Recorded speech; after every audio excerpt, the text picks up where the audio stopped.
Vahel ütled midagi välja ja hiljem selgub, et sul oligi õigus. Vahel tunned inimese ära juba enne, kui ta midagi ütleb.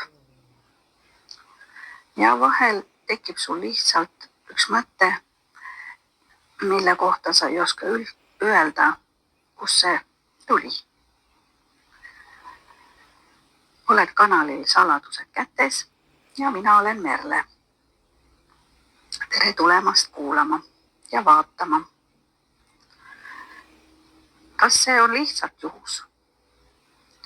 Või on inimeses midagi enamat, mida me alles õpime või mõistame? Mind on alati huvitanud see, mis jääb nagu teatrikardinate taha peitu.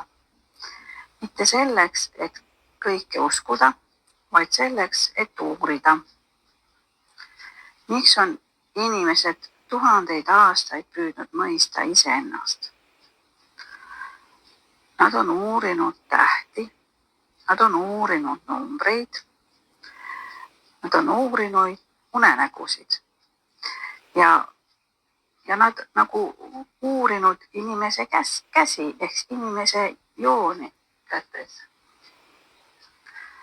Vaata nüüd seda peopesat siin pildi peal.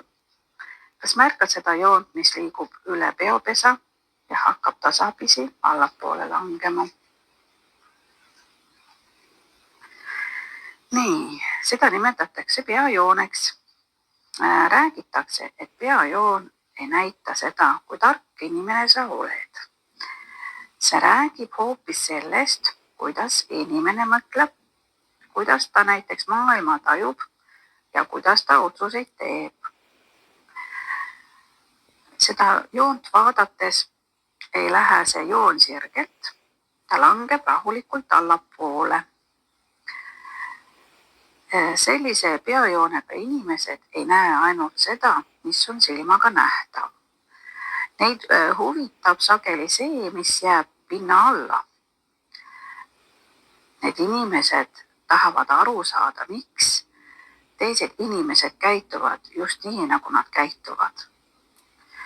Miks üks sündmus viib teiseni ja et kõik meie ümber tundub olevat omavahel seotud. Tuleb selline huvitav seotuse tunne.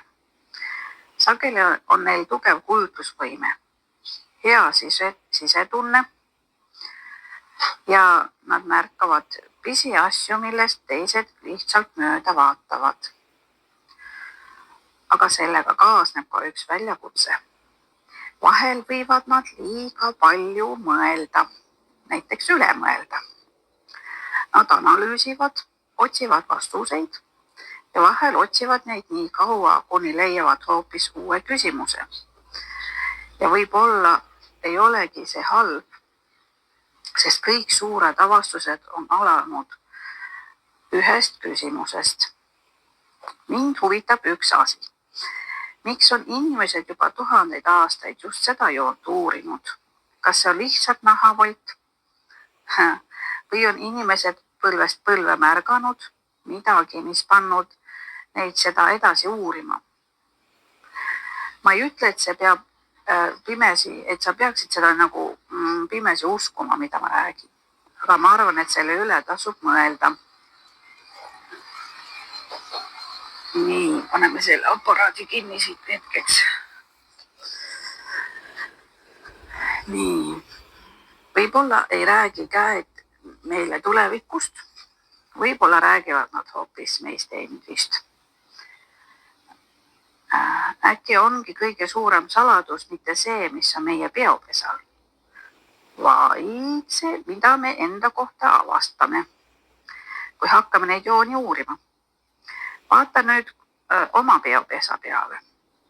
Kas sinu peajoon langeb allapoole ja kui langeb, kas tunned ennast selles loos ära? Kirjuta mulle kommentaaridesse. Mul on väga huvitav teada, mida sina sellest arvad, mida sa siit kuulsid. See on kanal Saladused kätes. Mina olen Merle ja kohtume järgmises videos.